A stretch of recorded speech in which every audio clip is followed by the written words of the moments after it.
parece si para iniciar inclinamos el rostro y pedimos la bendición de Dios? Vamos a orar. Querido Dios, en esta noche agradecemos el que nos hayas dado la oportunidad de regresar para la segunda presentación de esta semana. Queremos pedir tu bendición en forma especial a la unción de tu Espíritu Santo, para que al abrir el texto, Señor, en esta noche tu Espíritu pueda iluminar nuestra mente, darnos una comprensión plena y absoluta acerca del mensaje del cual estaremos estudiando en esta noche. Bendice a aquellos que no han llegado pero que vienen en camino. Permíteles venir con plena seguridad y llegar hasta este lugar. Y a aquellos que nos están escuchando a través de los diferentes medios de comunicación, la radio, el internet, derrama una bendición especial sobre ellos también, Señor. De tal manera que todos podamos ser ampliamente iluminados por el mensaje de tu palabra en esta noche. Gracias, Señor, por escucharnos y por responder. En el nombre de Jesús te lo agradecemos. Amén. Esta noche quisiéramos iniciar leyendo en el libro de Apocalipsis, capítulo 1, versículo 1. Apocalipsis, capítulo 1, versículo 1.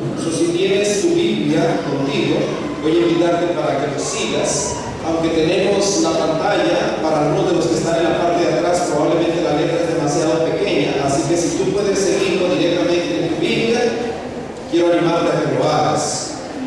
Apocalipsis capítulo 1, versículo 1. ¿Qué les parece si leemos directamente este pasaje todos juntos? ¿Listos? Vamos a leerlo todos al unísono.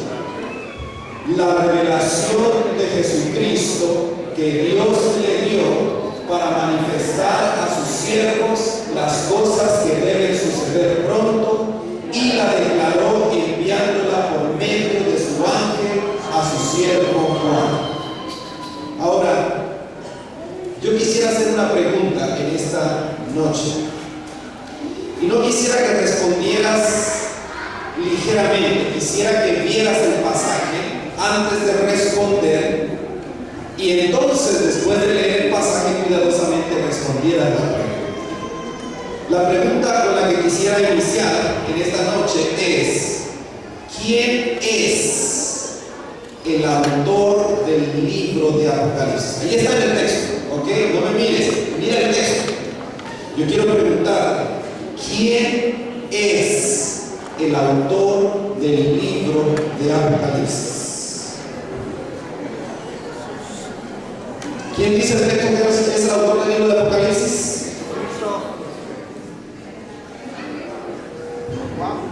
¿Ah? ¿Cuántos creen que Jesucristo? Levanten la mano. Ok. ¿Cuántos creen que Juan? Levanten la mano. Ok. Miren lo que dice el texto. Hay que leer con cuidado para entender lo que la palabra de Dios dice. Algunas veces leemos superficialmente y malentendemos. Pero el texto dice: la revelación de Jesucristo que le dio ¿quién? Ok. ¿Quién le dio la revelación de Jesucristo a Jesús? ¿Quién es el autor? Dios el Padre es el autor intelectual del libro de Apocalipsis. ¿Saben que eso es raro? Eso es único en el contexto de la Biblia. ¿Por qué razón? Porque verdaderamente es el Espíritu Santo el que generalmente inspira, el que generalmente revela.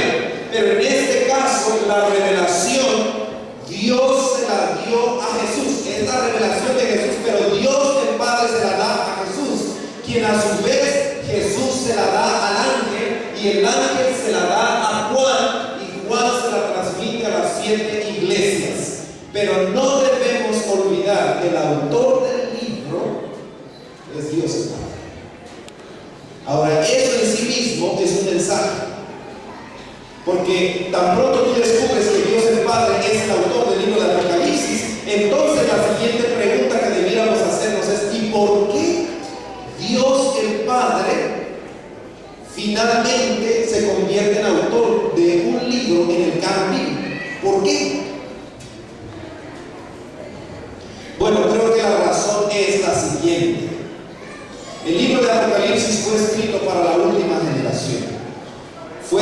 para el tiempo del fin.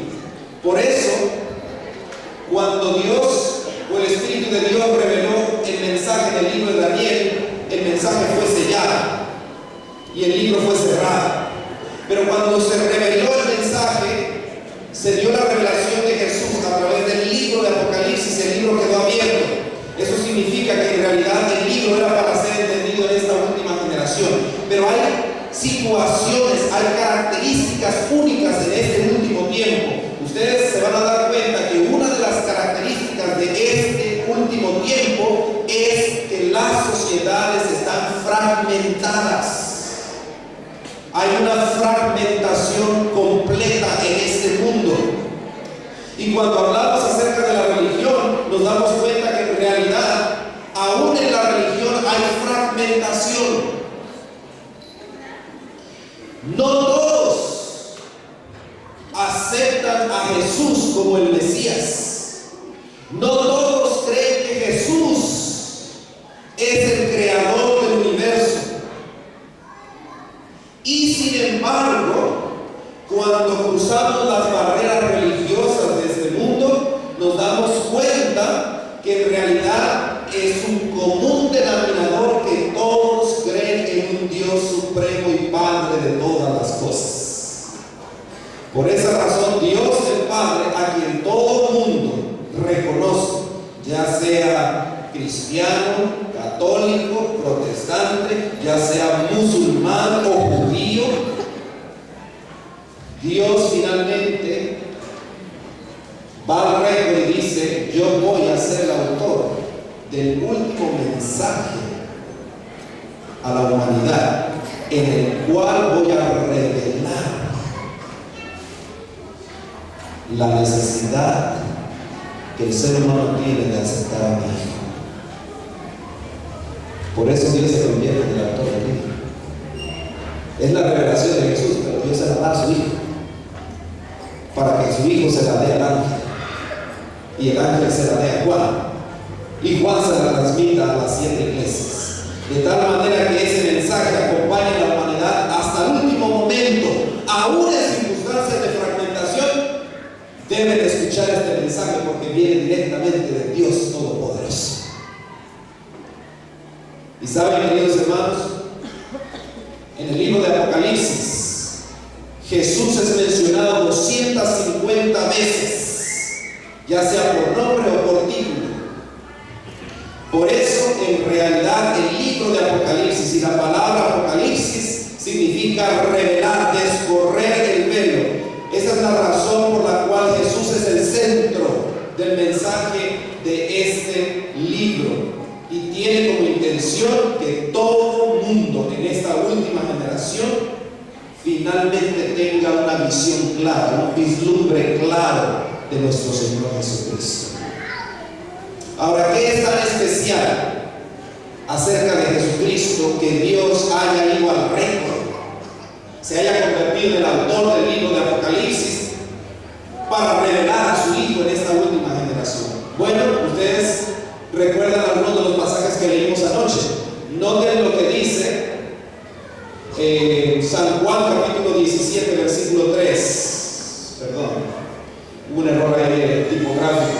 San Juan capítulo 17 versículo 3 dice: esta es la vida eterna, que te conozcan a ti, el único Dios verdadero, y a Jesucristo, a quien tú has enviado. En otras palabras, si tú quieres vida eterna, solamente la puedes recibir a través de un conocimiento experimental de Dios. Pero como tú no puedes ver a Dios, entonces la única manera de conocer a Dios es a través de Jesucristo. Y por lo tanto, es necesario que todo ser humano, si quiere vida eterna, conozca a Dios a través de la persona de Jesús. Ahora, yo quiero decirte específicamente que vida eterna no es ir al cielo. Es decir, las personas que tienen vida eterna necesitan un lugar permanente para vivir. Y por eso van al cielo. Pero en realidad, El cielo es un resultado de conocer a Dios, es un resultado de conocer a Jesús.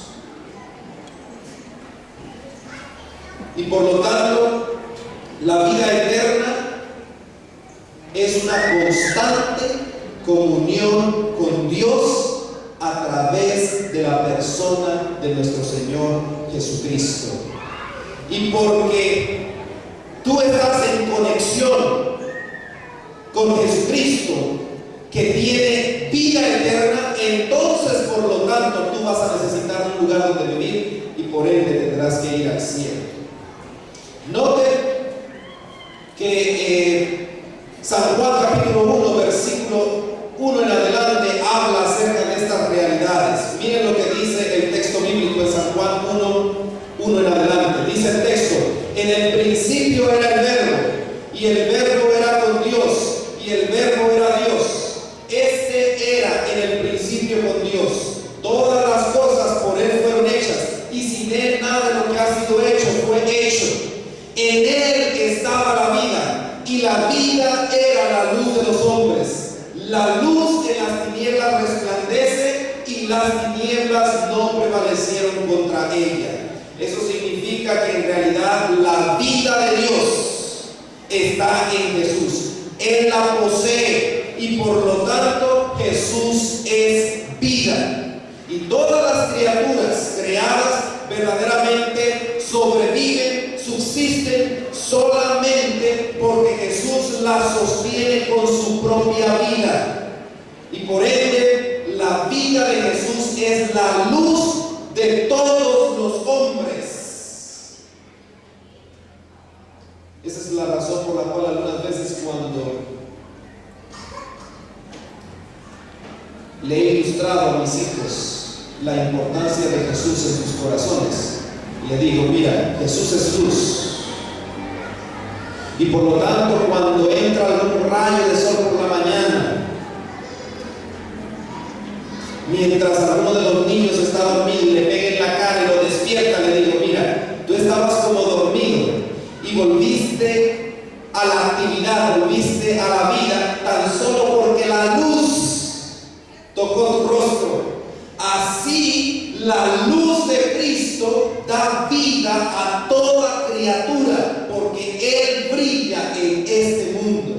Y saben, queridos hermanos, esa es una de las razones por las cuales toda criatura debe agradecer a Dios por Jesucristo. Eventualmente lo hará, aunque en este momento no lo acepte, pero eventualmente toda criatura va a doblar sus rodillas delante de Jesús. Un texto más.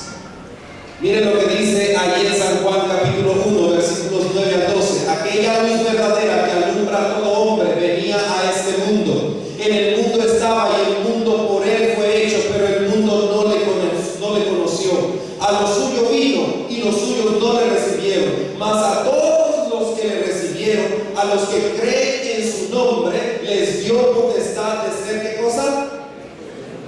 Hechos hijos de Dios. Eso significa que en realidad Jesús se convierte en una pieza fundamental en el gran propósito de Dios para la humanidad, y también debe serlo para cada criatura en esta tierra que quiere vivir una vida mejor y quiere vivir libre de miseria y de dolor y de enfermedad y de muerte, porque Jesús es la luz de todos los hombres. Miren lo que dice Primera de Juan capítulo 5 versículo 10. Este texto lo leímos ayer. Dice el texto: el que cree en el Hijo de Dios tiene el testimonio en sí mismo. El que no cree a Dios le ha hecho mentiroso, porque no ha creído en el testimonio que Dios ha dado acerca de su Hijo. Dios está interesado en dar testimonio acerca de Jesús. ¿Por qué razón? Porque Jesús es la luz de los hombres. En Jesús está la vida de Dios, y todo aquel que quiere tener vida tiene que conocer a Dios a través de Jesús. Y sigue diciendo el texto: y este es el testimonio, que Dios nos ha dado vida eterna, y esta vida está en su Hijo. El que tiene al Hijo, ¿qué tiene? El que no tiene al Hijo de Dios no tiene la vida.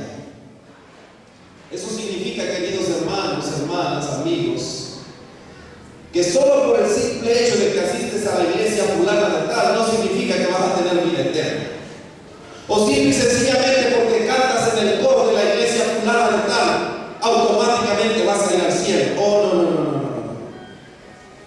Si tú quieres vida, ya se te fue dada, pero la puedes obtener única y exclusivamente de la persona de nuestro Señor Jesucristo. Y por esa razón Jesús es la persona central en el libro de Apocalipsis. De hecho, es la persona central en el mensaje final para esta tierra. Vamos rapidito a un pasaje en Apocalipsis capítulo 5.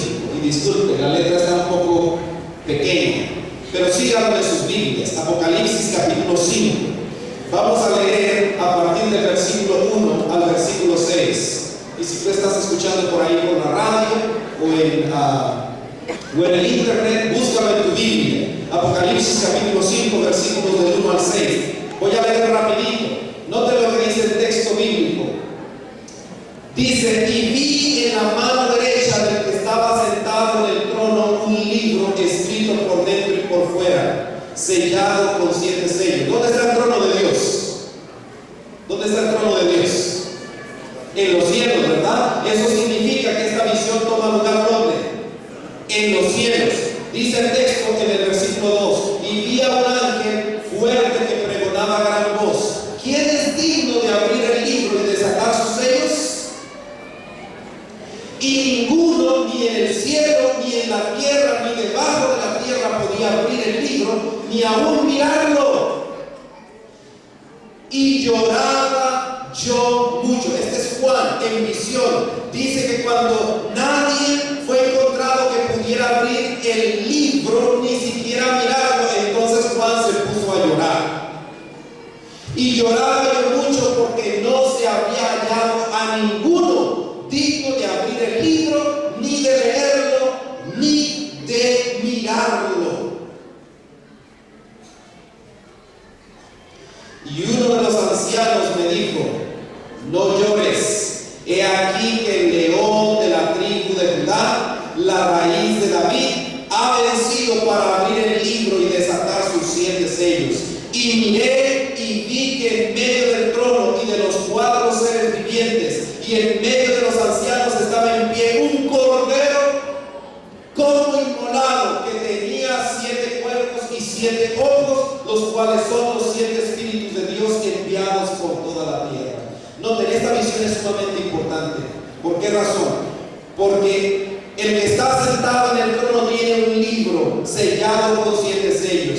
La historia, el destino de la humanidad está encerrado en el mensaje de ese libro. Y cuando se busca a alguien digno de poder influir en el destino de la humanidad, en el cielo no se halla nadie, en la tierra no se halla nadie, ni debajo de la tierra se halla nadie. Cuando Juan descubre la importancia de que se encuentre a alguien capaz de influir en el destino de la humanidad y no se halla nadie, entonces Juan llora desesperadamente. Y créeme, querido hermano, yo personalmente sé lo que se siente llorar cuando uno se siente perdido. Yo sé lo que se siente ir a la cama con un serio sentimiento de culpa. Yo sé lo que se siente cuando en el corazón tú miras la vida sin esperanza. Si el pecado solamente es bueno por 15 minutos de placer por Dios, pero una vez que concluye su influencia y te marca, lo único que deja sobre ti es una seria experiencia de condenación, un serio sentimiento de culpa. Y por esa razón Juan entendía perfectamente la importancia de que alguien abriera ese libro, alguien desatara esos sellos. Pero entonces no había nadie hasta que el ángel le dijo: hey, tranquilo, no te preocupes, el león de la tribu de Judá ha vencido y es digno de desatar sus sellos. Y cuando Juan voltea esperando mirar a un león, ¿qué mira? ¿Qué mira? mira un cordero como inmolado. Y saben, queridos hermanos, en realidad este cordero como inmolado era el único que fue encontrado digno de desatar los sellos, es decir, fue el único digno de influir de tal manera que el destino de la humanidad cambiase.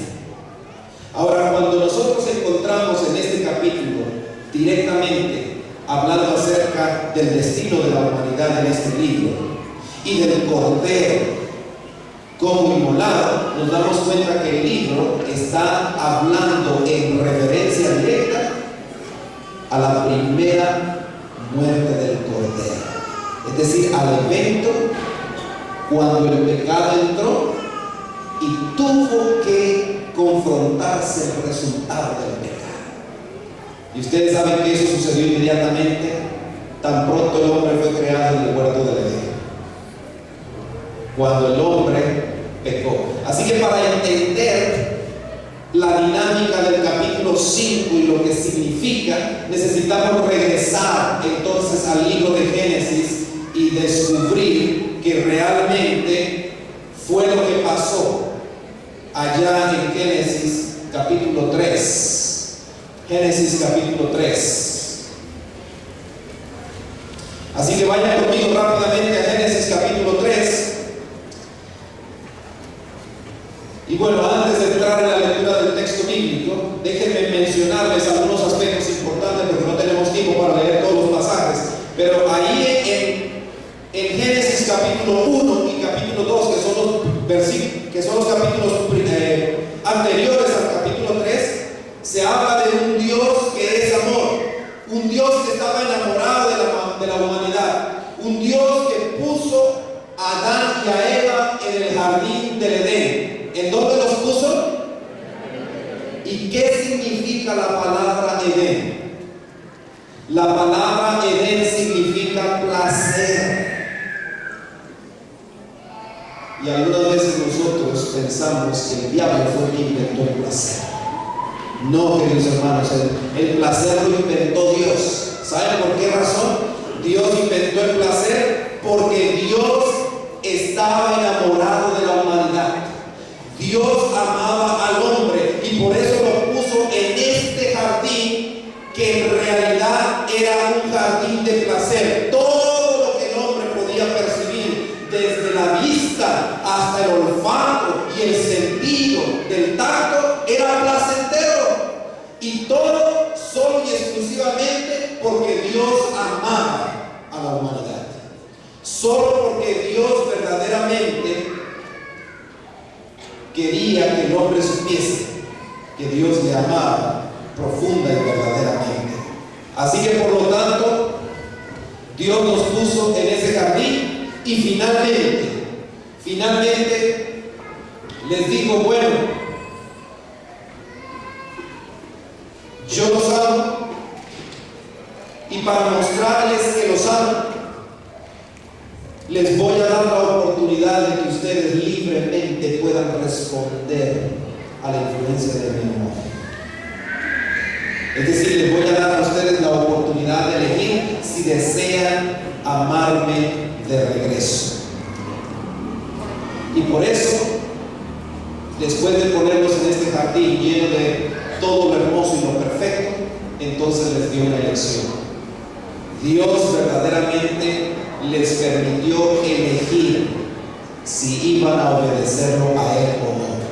Y ustedes se van a dar cuenta que allí en Génesis capítulo 2, versículos 16 y 17 dice: y mandó Jehová Dios al hombre diciendo: de todo árbol del huerto podrás comer, mas del árbol de la ciencia del bien y del mal no comerás, porque el día que de él comieres ciertamente morirás. ¿Saben que la mayor evidencia de que Dios amaba a la humanidad no era que los hubiese puesto en el jardín del huerto del Edén? Es verdad que Dios los puso en un jardín perfecto donde todo era placer, pero esa no era la mayor evidencia de que Dios los amaba. La mayor evidencia de que Dios los amaba es que les dio la oportunidad, les dio la libre elección de determinar si le iban a amar de regreso o no. Es decir, si si le iban a expresar amor a través del respeto y la obediencia a su voluntad. Así que por esa razón Dios les dijo: de todos los árboles del huerto pueden comer, ustedes nunca van a tener hambre, pero yo me reservé este árbol. Así que yo les estoy dando la lección. Yo los amo,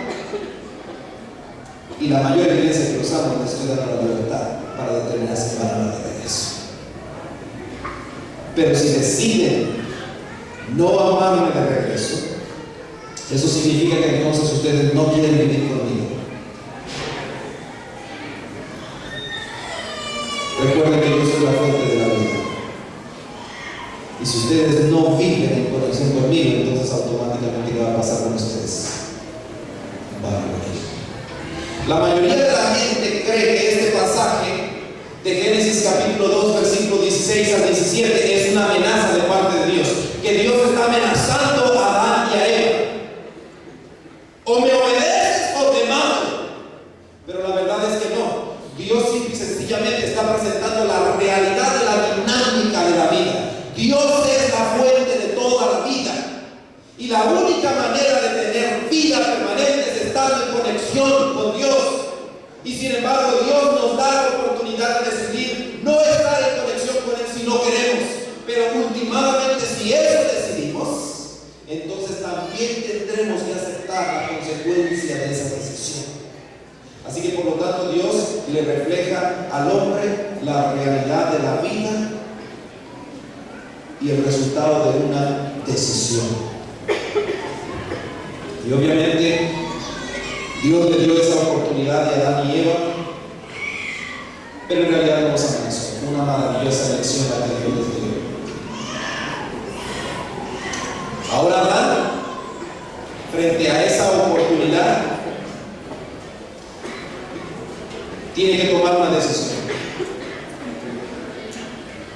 Noten que en realidad no fue Adán el que llegó al árbol primero, fue Eva.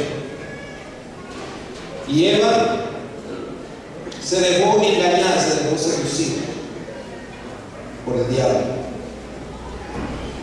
El diablo le insinuó a Eva en ese árbol de las ciencias del bien y del mal que Dios solamente vivía para sí mismo. Fíjense,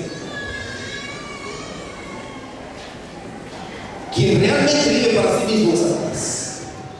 Pero el que es pecador generalmente sus faltas, sus fallas las va a reflejar en alguien más.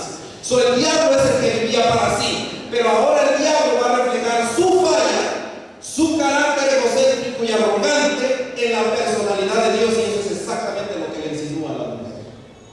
Y le dice: mira, Eva, Dios vive solamente para sí. Dios te dijo que no podías comer de todos los árboles. Y Eva dice: no, Dios no dijo eso. Dios dijo que podíamos comer de todos excepto de esto. Él sabe perfectamente por qué dijo eso. Él sabe que cuando ustedes coman de este árbol van a ser como Él, y Él no quiere que nadie sea como Él. Y entonces, bajo la influencia y sugerencia de Satanás, la mujer mira el árbol y se da cuenta que el árbol no se mira nada.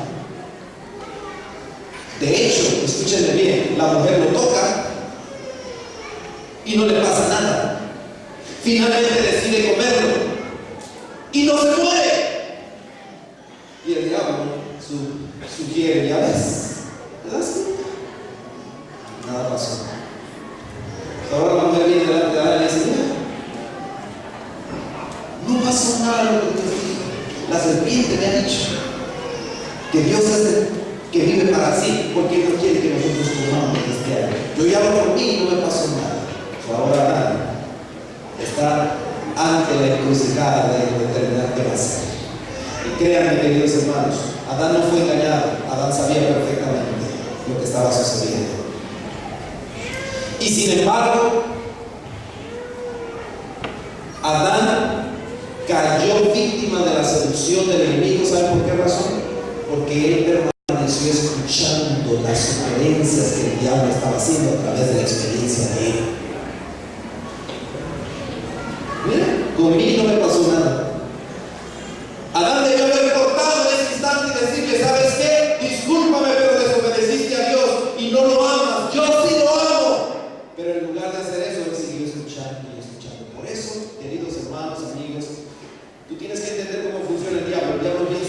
cuando él hace una sugerencia que tú sabes perfectamente que no está en armonía con la voluntad de Dios, debes alejarte de la sugerencia, porque si sigues escuchando es solamente cuestión de tiempo antes de que cedas y caigas víctima de su influencia. Estábamos mencionando acerca del hecho de que en realidad Adán no fue engañado, pero estaba consciente. Y cuando él decidió comer del fruto, ustedes se van a dar cuenta que a partir de ese momento que él decidió comer del fruto, algo pasó en su mente. Su perspectiva acerca de la divinidad automáticamente cambió. El diablo afectó su mente de tal forma que a partir de allí vio a Dios en una luz totalmente diferente. Noten lo que dice el texto bíblico allí en Génesis capítulo 3, versículos 8 al 9. Miren lo que dice el pasaje. Dice el texto: y oyeron la voz de Jehová Dios que se paseaba en el huerto al aire del día, y el hombre y su mujer se escondieron de la presencia de Jehová Dios entre los árboles del huerto. Mas Jehová Dios llamó al hombre y le dijo: ¿dónde estás tú? Pregunto, ¿por qué se escondieron Adán y Eva de Dios si hasta este momento lo único que Dios había hecho era manifestarles todo su amor? Los hizo perfectos, les dio cuerpos perfectos, los puso en un huerto perfecto, y la mayor manifestación de que los amaba es les dio libre elección. Y ahora de repente ellos desobedecen a Dios, y automáticamente que desobedecen a Dios se están escondiendo de Él. Donde antes ellos salían con alegría para encontrarse con Dios y hablar con Él cara a cara, ahora automáticamente se esconden de la presencia de Dios. ¿Quién les dijo que tenían que esconderse? ¿Por qué se están escondiendo? ¿Por qué ven a Dios de una manera diferente a partir del momento de la desobediencia? Mis queridos hermanos, la razón es porque una vez que el pecado se consuma en la vida de una persona, impacta su capacidad de percibir a Dios, distorsiona su visión acerca de su Creador.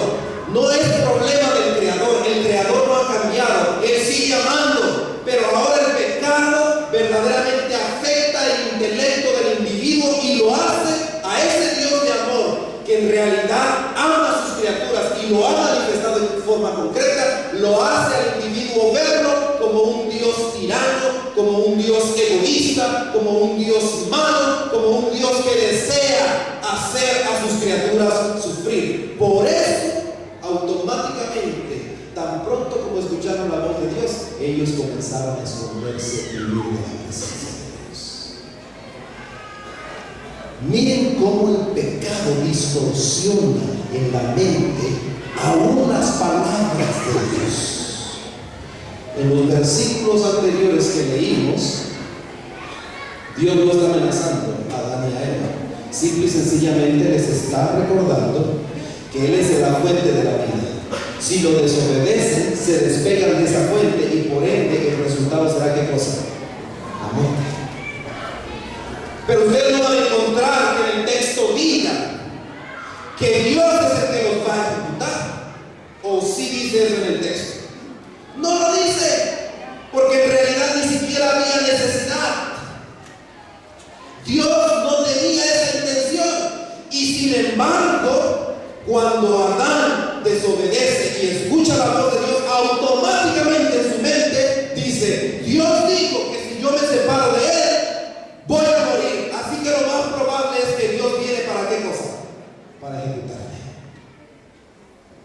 Y por eso no quiero la presencia de Dios. Miren, hay muchas almas que cuando ustedes hablan la palabra de Dios y les habla de Dios, las personas se cierran, rehuyen. ¿Saben por qué rehuyen? Porque el pecado distorsiona la mente. En lo profundo de su corazón tiene una imagen distorsionada acerca de Dios. El pecado ha realizado un cambio en la percepción y en la habilidad de percibir a Dios. Y entonces el ser humano le huye porque se siente condenado y cree que Dios está allí para finalmente ejecutarlo. Y algunas veces nosotros ignorantemente contribuimos para esa percepción. Le decimos a nuestro niño: hijo, no hagas eso porque Dios te va a castigar. Cuando el niño desobedece y le pasa algo como una cosa, ya ves, te dije, Dios te castigó. Si Dios realmente no tenía la intención de destruir a Adán y a Eva, porque Él ya había diseñado un plan para restaurar a la humanidad. Así que por lo tanto, cuando Dios viene para encontrarse con el hombre, pregunto, ¿sabía Dios que Adán y Eva habían desobedecido, sí o no? Y entonces, ¿por qué les pregunta dónde estás tú? Si Dios hubiese tenido la intención de destruirlos, no les pregunta dónde estás tú. Simple y sencillamente se aparece y los ejecuta. Pero les pregunta dónde estás tú. Eso significa que les está dando la oportunidad a Adán y a Eva de reconocer su error y pedir perdón y misericordia. Ahora noten que en realidad Dios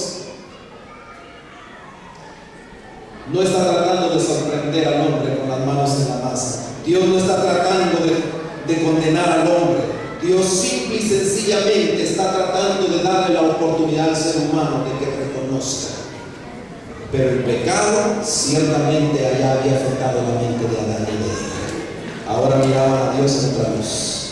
Donde antes miraban a un Dios de amor, ahora después de la desobediencia miran a un Dios tirano.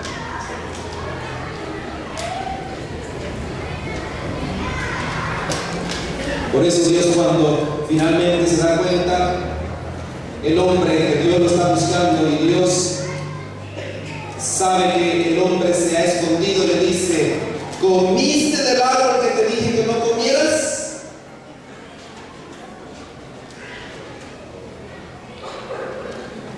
¿Por qué te escondes? Yo nunca te he dado motivo para que te escondas. Todo lo que yo he hecho es amarte. Todo lo que yo he hecho es manifestarte que quiero lo mejor para ti. ¿Para qué te escondes? Pero en realidad el pecado había hecho ya su efecto. Noten, mucha gente teme a Dios, pero el problema no está del lado de Dios. Dios no es un Dios al que hay que temer. Todo lo que Dios hace es manifestar amor, misericordia y paciencia, perdón para nosotros. Si el ser humano le teme a Dios, si el ser humano le huye a Dios, es porque el pecado ha afectado su mente. El pecado ha hecho su impacto. Y verdaderamente el diablo se ha manifestado en esa vida. Ahora, ¿cuál es la razón? ¿Cuál es la verdadera razón por la cual Adán realmente le temía a Dios? El texto bíblico dice: tuve miedo porque estaba desnudo. ¿Pero era simple y sencillamente porque estaba desnudo? No. Estaba temiéndole a Dios porque recordaba el dicho de Dios en el capítulo anterior: el día que de él comieres, ciertamente morirás. Ahora el hombre, afectado por el pecado, ya está determinado. ¿Cómo puedo morir? Pues la única manera es que Dios me diga. Así que ahora mejor huyo de su presencia. Así que Dios buscando al hombre, fíjense, Dios ahora está buscando al hombre. Yo quiero decirles una cosa. Cuando Adán pecó, ¿quién es el que inició la operación de rescate y restauración? Dios. Dios viene buscando al hombre. Y Dios le dice: mira, si yo hubiese querido destruir, ya lo hubiera hecho. Así que no vengo para decirte que te voy a ejecutar. Vengo para decirte que en realidad desobedeciste y te has desconectado de mí. No has manifestado tu amor de regreso hacia mí. Sin embargo, algo más que no te dije en aquel momento y quiero decirte ahora es que a pesar de tu desobediencia, yo tengo un plan para revertir el problema que se ha generado como consecuencia de tu pecado. Y saben, queridos hermanos, Noten que tan pronto Adán y Eva pecaron, verdaderamente quedaron desnudos. Y lo primero que ellos hicieron, tan pronto quedaron desnudos como consecuencia de sentir vergüenza, entonces cosieron con hojas de higuera delantales y se cubrieron sus partes más íntimas. Pero ustedes saben qué pasa cuando uno desconecta, arranca una hoja de la fuente de la vida, ¿no es cierto? Del tronco o de la rama. Ustedes saben lo que pasa. La hoja comienza a marchitarse y muere. Así que tan pronto esas hojas se marchitaban, entonces automáticamente se les caían y tenían que estar cosiéndose constantemente. En otras palabras, el pecado te deja desnudo y sin justicia. Y eso significa que Dios tiene que resolver el problema de tu pecado y resolver tu problema de necesidad de justicia. Así que ahora Dios finalmente le da esa promesa y le dice: y pondré enemistad entre ti y la mujer, y entre tu simiente y la simiente suya. Esta te herirá en la cabeza y tú le herirás en el calcañar. Es decir, yo voy a resolver el problema de tu pecado, y la manera en que lo voy a resolver es a través de alguien que finalmente le dará un golpe mortal a aquel que te sedujo y que te engañó y quien tomó el control de tu liderazgo en esta tierra. Es decir, tu simiente será aquella que finalmente pondrá fin al problema que se ha introducido por causa del pecado. Y esa simiente no era otra cosa más que la promesa del Mesías, la promesa de un redentor. Y para apuntalar el dicho de esa promesa de parte de Dios, ¿saben qué es lo que hace Dios? En una ocasión me preguntaron: pastor, yo creo que Dios no miente, pero el texto bíblico en Génesis capítulo 2 versículos 16 y 17 dice: Dios dijo, ahí es Jehová hablando, el día que de él comieres ciertamente morirás. Y luego yo veo en Génesis capítulo 3 que el hombre, una vez que come, no muere. Algunos me han dicho, pastor, que a partir de ese día Adán comenzó a morir y le tomó 932 años más para finalmente morir. Y eso no me satisface. ¿Qué me puede usted decir? Y yo le digo: mire, hermano, Dios no miente. Cuando Dios dijo: el día que de él comieres ciertamente morirás, verdaderamente eso era lo que iba a suceder. Y entonces, pastor, ¿por qué no murió? ¿Por qué Adán y Eva salieron del huerto de Edén y todavía vivieron 930 y tantos años? La razón por la que no murieron ellos es porque allí sucedió algo sumamente importante. Sucedió el gran evento de la sustitución. Alguien murió en ese día para que Adán y Eva pudieran salir del huerto del Edén con vida. Y me quedo mirando y me dijo: ¿pero pastor, es eso bíblico? Claro que es bíblico. ¿Quién murió, pastor? Le dije: ¿usted leyó qué pasó tan pronto como Adán pecó? Sí, dice, quedó desnudo. ¿Y qué hicieron? Pusieron delantales con hojas de higuera. ¿Y qué les pasaba a esas hojas de higuera? No, pues se les caían. ¿Y qué hacían? No se volvían a coser delantales. Entonces, ¿qué hizo Dios para remediar el problema? La Biblia dice que Dios hizo túnicas de animales, ¿no es cierto? Túnicas de animales. Y entonces los vistió. Eso significa que para que ellos pudieran cubrir la vergüenza de su desnudez, Dios tuvo que ejecutar un par de corderos, un par de animales, tomar las pieles de sus animales y cubrirla de su nudez de Adán y de Eva. Y cuando esos animales fueron sacrificados, esos corderos fueron sacrificados, eventualmente esos corderos se convirtieron en los sustitutos de Adán y de Eva. No solamente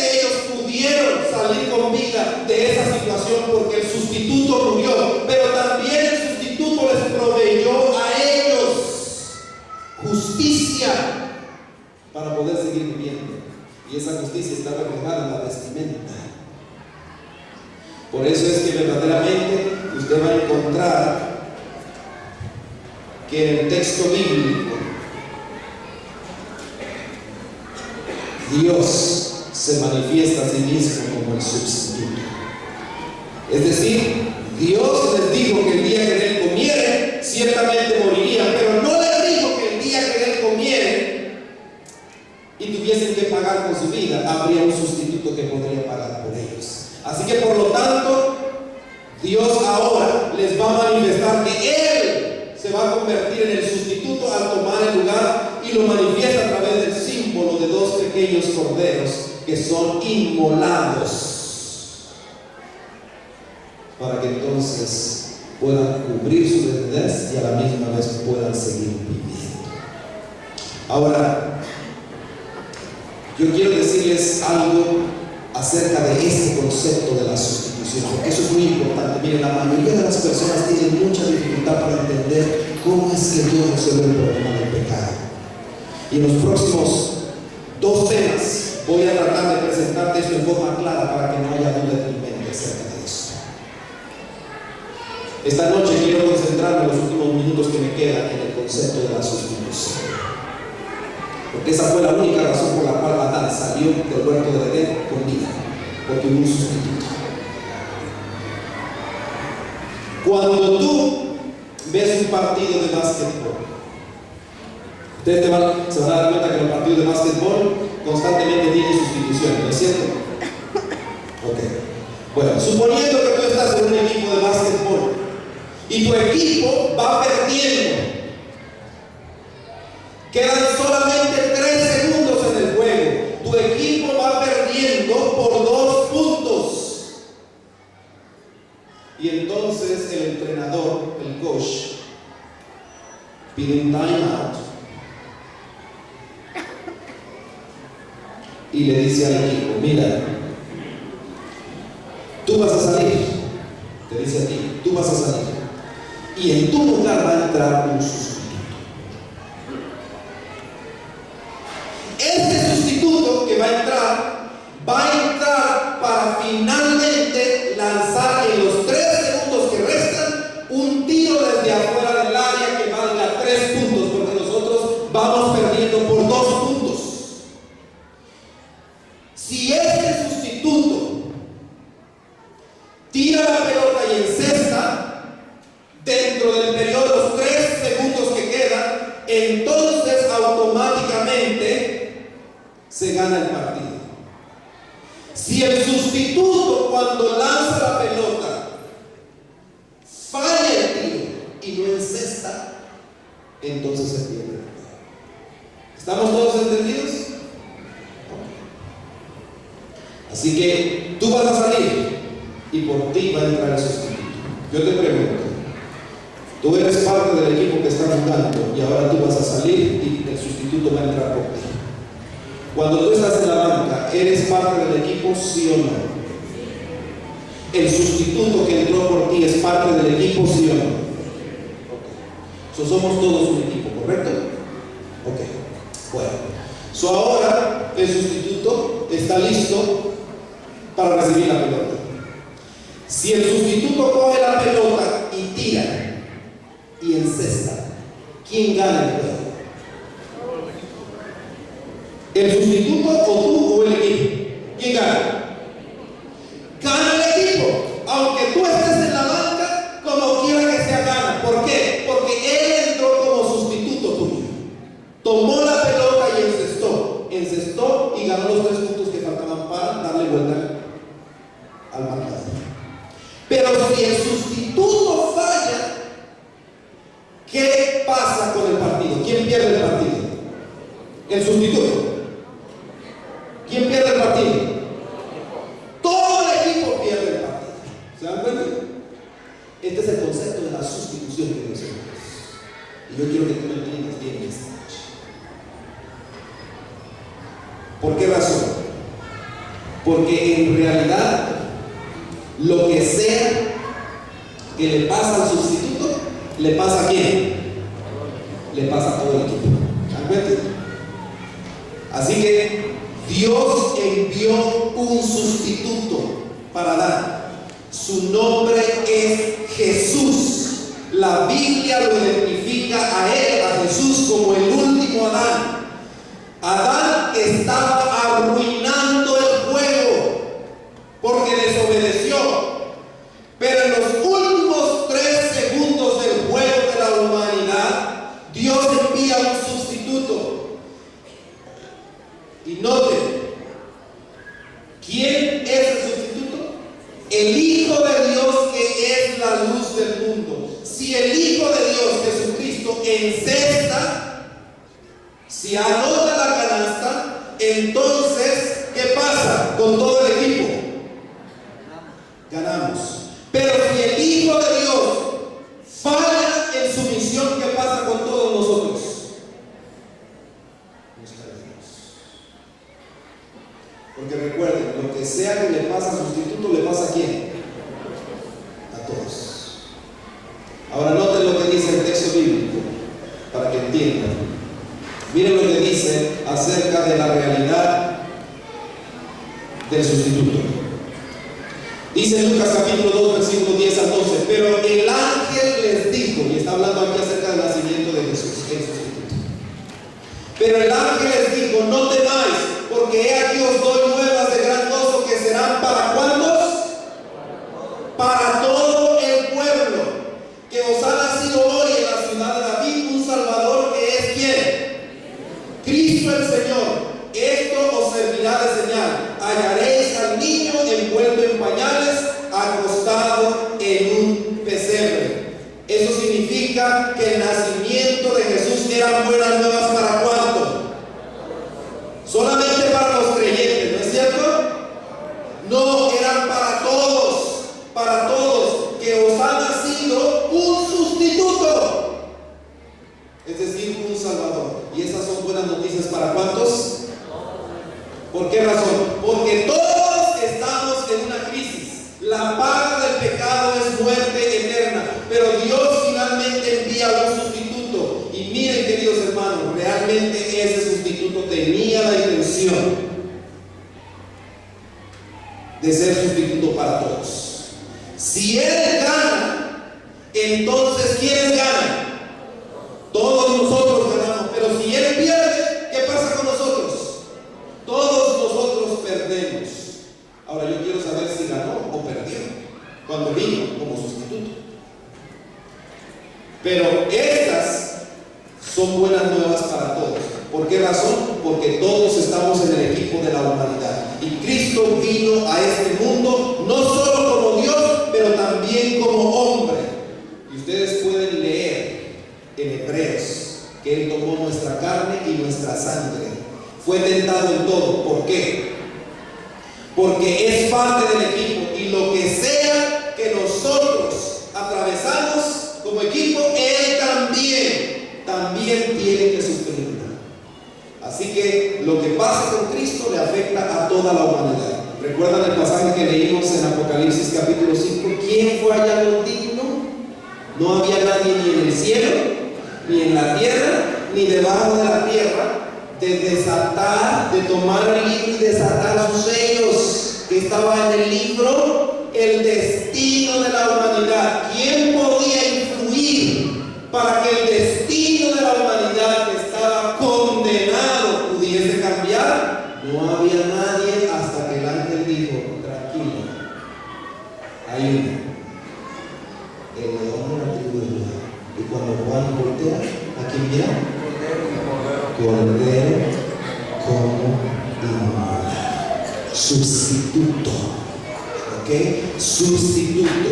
Ahora yo quiero que entiendas que Dios envió a Cristo. ¿Quién lo envió? Dios el Padre envió a su Hijo Jesucristo. ¿Para qué le envió? Para salvar al mundo. ¿Por qué quiere salvar al mundo? Porque Dios ama al mundo. ¿Significa eso que solamente Dios ama a los que creen en Él? No, el mundo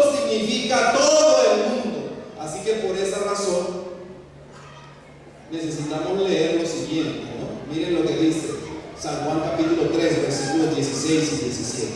Porque de tal manera amó Dios ¿a quién? Al mundo, que ha dado su Hijo unigénito, para que todo aquel que en él cree no se pierda, mas tenga vida eterna. Porque no envió Dios a su Hijo al mundo, ¿para qué cosa? Para condenar al mundo, sino para que el mundo sea ¿qué? Escúchame bien, mira. Estamos hablando del Cordero, que es el sustituto. Dios tiene la intención de darte la vida eterna.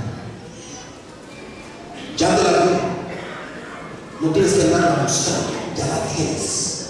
Y tú dices, ¿pero dónde? Está en el Cordero. Cuando el Cordero vino para que todos tuviesen vida eterna. Y como sustituto, Él intervino de tal manera que todos fuesen beneficiados. Así que lo único que ahora necesita el ser humano hacer es ¿qué cosa? Aceptar lo que el sustituto está haciendo. Es decir, el sustituto vino no para condenar, sino para salvar. Miren lo que dice este otro pasaje, San Juan capítulo 12, versículo 49, y luego voy a leer el versículo 47. Porque yo no he hablado por mi propia cuenta. El Padre que me envió, Él me dio mandamiento de lo que he de decir y de lo que he de hablar. Y el versículo 47 dice: al que oye mis palabras y no las guarda, yo no le juzgo, porque no he venido a juzgar al mundo, sino a ¿qué? Ok, eso significa que verdaderamente Jesús vino para salvación. No hay razón para que el ser humano le huya a Cristo. Y esa es la razón por la cual Jesús espera que cuando su nombre sea elevado sobre la tierra, ¿qué suceda? A todos atraiga hacia Cristo.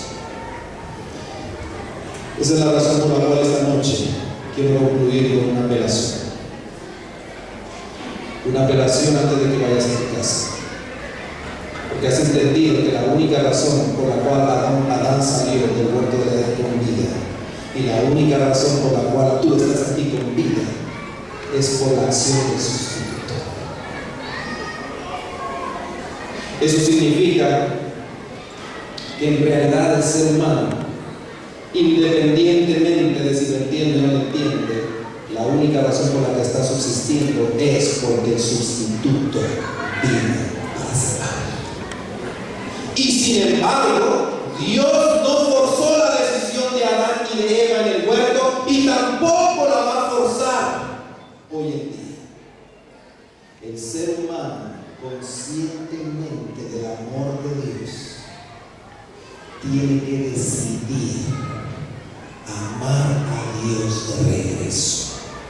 Tiene que decidir aceptarlo como su creador y como su salvador, como su redentor. Dios no va a forzar ningún solo corazón. Y esa es la razón por la cual esta noche, mientras tenemos el último canto, yo quiero que reflexiones acerca del concepto de sustituto. La única razón por la cual tú estás con vida en esta noche es por la obra del sustituto. Pero Dios no te va a forzar a que te sientes. Así que en esta noche, mientras el canto suena, mientras la música suena y el canto se escucha, si tú que estás allí sentado no te levantaste anoche, pero en esta noche entiendes la importancia de tu libre albedrío, entiendes lo importante es que tú decidas por ti mismo aceptar al sustituto. Entonces ponte de pie y viene aquí al frente. No dejes que esta oportunidad pase.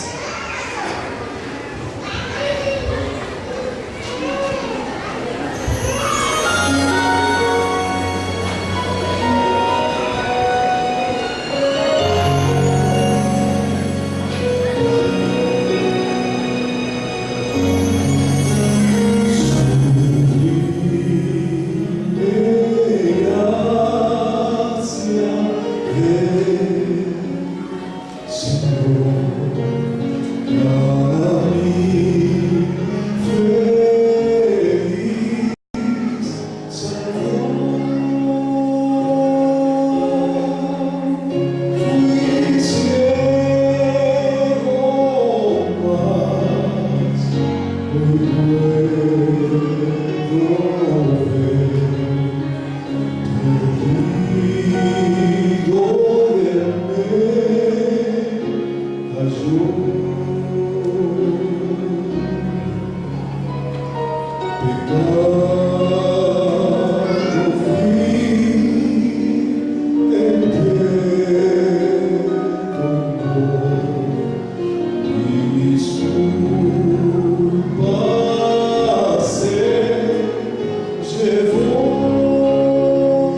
Si estás ahí en esta noche sentado y necesitas que la sustitución de Jesús haga un milagro en tu vida, tienes que decidir por ti mismo aceptarlo.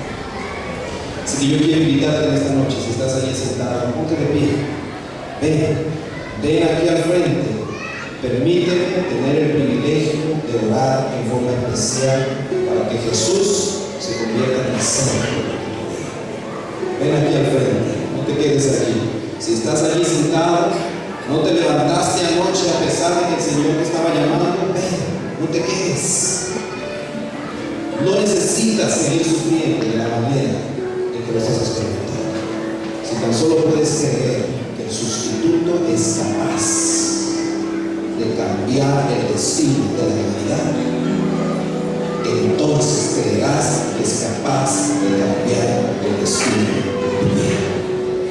Si estás sentado allí y necesitas que el Cordero cambie el destino de tu vida, ven esta noche respondiéndole el llamado que te hace. ¿Estás ahí atrás? Te sentaste atrás porque no querías sentirte que Dios te estaba llamando. Yo quiero decirte que ahí donde tú estés, quizás no estás en este salón, quizás estás en algún lugar lejano, en algún cuarto privado de tu casa,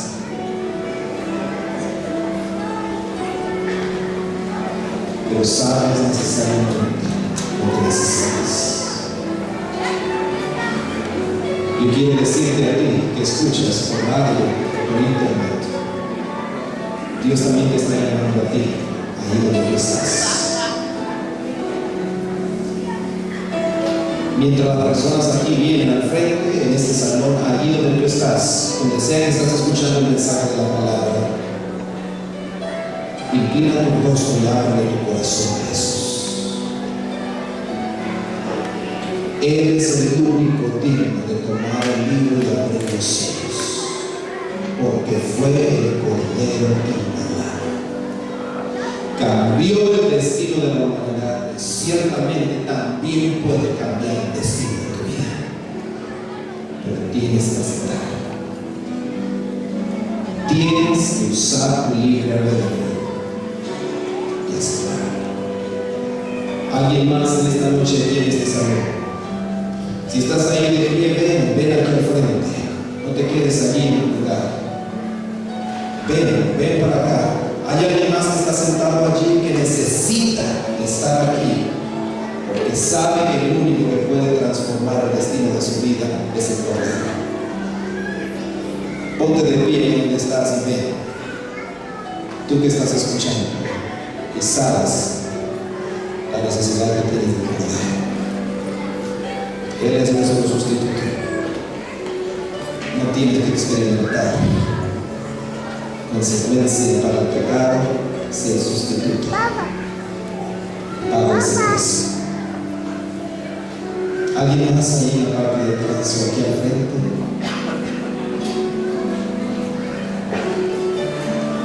Gloria sea al Señor. ¿Alguien más? ¿Alguna otra persona? Vamos a terminar el rostro y vamos a pedir la bendición de Dios. Querido Dios, en esta noche te damos honra y gloria, porque el Cordero ha vencido, ha sido hallado digno, porque fue inmolado, y Él es nuestro sustituto. Él vino no para juzgar, Él vino no para destruir, Él vino para salvar. Por eso nosotros, pecadores, podemos estar seguros que si aceptamos a Jesús, si venimos a Él, que fue capaz de tomar el libro y desatar los sellos y cambiar el destino de la humanidad, ciertamente también puede cambiar el destino de mi vida. Por eso en esta noche